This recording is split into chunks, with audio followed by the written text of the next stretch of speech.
Book of Esper के इस chapter की स्टार्टिंग वहीं से होती है जहां से पिछला चैप्टर एंड हुआ था, जहां पर हमने देखा था कि यूलिन को अब जूफेन ने अपना डिसाइपल बना लिया था और वो यूलिन से बोलता है कि अब तुम मुझे ईस्टर लैंड्स का सबसे ज्यादा इम्पोर्टेंट ट्रेजर मतलब कि सोरिंग स्वॉर्ड लाकर दोगे। और ये बात सुनकर यूलिन को अंदर ही अंदर बहुत ज्यादा गुस्सा आ रहा था, लेकिन वो अपने गुस्से को शांत करता है और बोलता है, मास्टर आप आखिर पूछ ही क्यों रहे हैं जब मेरी जान आपके ही हाथों में है, तो जाहिर है मैं अपनी जिंदगी बचाने के लिए मैं आपको वो तलवार दे दूंगा। तो जूफेन हंसते हुए बोलता है, बहुत बढ़िया, तुम अच्छी तरह से जानते हो कि समझौता कब करना चाहिए और मुझे ये जानकर काफ़ी राहत मिली है क्योंकि अब मैं तुम्हें एक बहुत ही ज़रूरी और महत्वपूर्ण कार्य सौंपने जा रहा हूँ। तो यूलिन जूफेन से पूछता है, क्या किस तरह का कार्य? तो जूफेन बोलता है, सही वक्त आने पर मैं तुमसे खुद कांटेक्ट करूंगा, तब तक के लिए तुम्हें सेंगवान क्लैन में अपना रोल अच्छे से निभाना होगा ताकि वहाँ पर कोई गड़बड़ या अनवांटेड इंसिडेंट ना हो जाए, और जब सब तैयार हो जाएगा तब मैं तुम्हें नोटिफाई कर दूंगा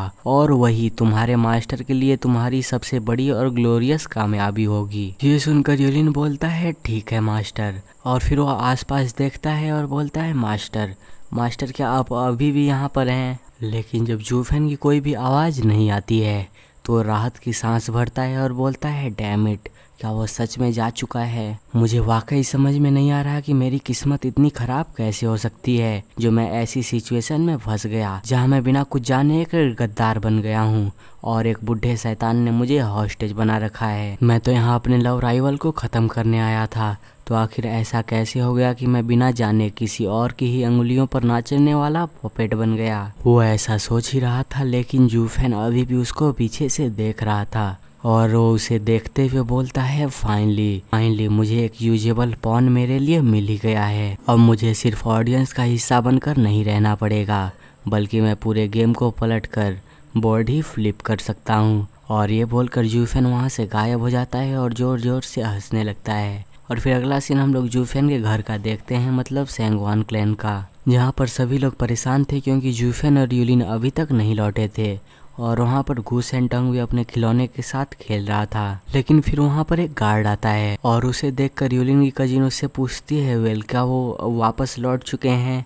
तो गार्ड बताता है, young miss clan head, young master और सरगू अभी तक नहीं लौटे हैं। तो क्लैन हेड बोलता है, ठीक है तुम जा सकते हो। और कजिन बोलती है कि यूलिन सरगू को कहाँ पर ले गया है और उन्हें इतना ज़्यादा समय क्यों लग रहा है? डैड मुझे बताइए कि वो सब ठीक है। लेकिन फिर उसी लड़की का ध्यान गूस एंड टोंग पर जाता है जहाँ पर वो बिल्कुल भी चिंतित नहीं लग रहा था और लड़की गूस एंड टोंग से पूछती है, यंग सांजी क्या तुम्हें डर नहीं लग रहा कि तुम्हारे डैड अभी तक नहीं लौटे हैं? तो गूस एंड टोंग बोलता है, मेरे डैड टू ग्रेट हैं कि उन्हें कुछ हो भी सकता है, और अगर उन्हें कुछ होता भी है तो उनको डैमेज नहीं होगा बल्कि दूसरे साइड को सफ़र करना होगा। तो लड़की सोचती है, बच्चा है फालतू ऐसे ही बोल रहा है, और उसको समझ में नहीं आता कि गूस एंड टोंग क्या बोल रहा था। लेकिन फिर तभी वहाँ का गार्ड आता है और बोलता है, clan head young miss young master वापस आ चुके हैं। तो वो भी खुश हो जाते हैं और बोलते हैं, क्या सच में? और फिर यूलिन आता है अपनी मरी हुई हालत में और अंकल और कजिन को ग्रीट करता है और बोलता है, मैं वापस आ चुका हूँ। और उसकी मरी हुई हालत देखकर गूस एंड टोंग बोलता है, देखा मैं तो पहले ही बोल रहा था कि ये कहना मुश्किल है कि आखिर किसके साथ इंसिडेंट्स हुए हैं। और क्लैन हेड बोलता है, तुम यूलिन हो? और लड़की बोलती है, क्या तुम मेरे कजिन हो? और गार्ड बताता है, क्लैन हेड वो सच में यंग मास्टर ही हैं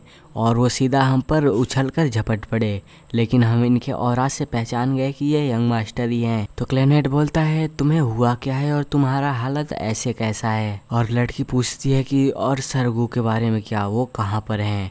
क्या वो तुम्हारे साथ नहीं है? और ये सुनकर यूलिन को एक झटका लगता है और वो सोचता है, कजिन, मैं तुम्हारा खुद का कजिन हूँ, लेकिन मेरे बारे में पूछने के बजाय तुम उसकी बारे में बात कर रही हो। क्या मैं तुम्हारे लिए इतना इनसिग्निफिकेंट हूँ? और कोई जवाब न मिलने पर लड़की फिर से पूछती है, कजिन सरगू कहाँ पर हैं? क्या मैंने तुमसे बोला नहीं था कि उन पर तुम्हें नज़र रखनी है? और वो मिसिंग चले गए हैं, लेकिन तुम इतने परफेक्टली फाइन कैसे लौट रहे हो? और अब यूलिन की रोने जैसी शक्ल बन चुकी थी और वो सोचता है कि परफेक्टली फाइन, मैं किस एंगल से तुम्हें परफेक्टली फाइन लग रहा हूँ कजिन? मेरा पता नहीं क्यों हार्ट इतना दर्द कर रहा है। लेकिन फिर तभी पीछे से जूफेन की आवाज आती है और वो बोलता है, क्या कजिन अभी तक वापस नहीं लौटे हैं?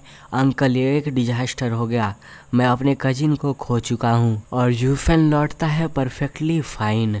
और ये देखकर क्लैनहेड और वो लड़की भी शॉक हो जाते हैं कि वो इतना कम्प्लीटली अनहार्म्ड कैसे वापस लौटा है। क्लैनहेड हमेशा की तरह शक करने लगता है कि आखिर इन दोनों बच्चों के साथ हुआ क्या है। और फिर वो बताते हैं कि यूलिन तुमसे पहले लौट चुका है और वो यहीं पर है। और जैसे जूफेन यूलिन को देखता है वो बोलता है, क्या ये मेरा कजिन है? और फिर जूफेन यूलिन को ध्यान से देखने के बाद बोलता है, वैसे तो बोलने के लिए कोई खास रिजेम्बलेंस या शक्ल नहीं मिलती, पर फिर भी मुझे कजिन की शान, सौजत और उनके रौबदार पोस्चर का हल्का से एहसास जरूर हो रहा है कि ये कजिन ही है। और जूफेन बेसिकली उसका मजाक उड़ा रहा था कि वो ऐसी हालत में वापस लौटा है। और ये सुनकर लड़की अपनी हंसी बहुत मुश्किल से कंट्रोल कर रही थी और वो अंदर ही अंदर हंस रही थी। लेकिन क्लैनहेड उसे बोलता है, यानियर हंसना बंद करो। और फिर क्लैनहेड उन दोनों से पूछता है, तुम दोनों कर क्या रहे थे और तुम्हारी शक्लें ऐसी कैसे हो गई हैं? जूफेन बोलता है, बहुत ब्राइट चेहरे के साथ अंकल, मैं आपको बताता हूँ कि क्या क्या हुआ था। और आज का चैप्टर छोटा था इसीलिए ये बहुत जल्दी एंड हो गया। और अगर आप लोगों को अगला चैप्टर जल्दी जल्दी चाहिए तो इस चैनल को सब्सक्राइब करके इस वीडियो को लाइक कर देना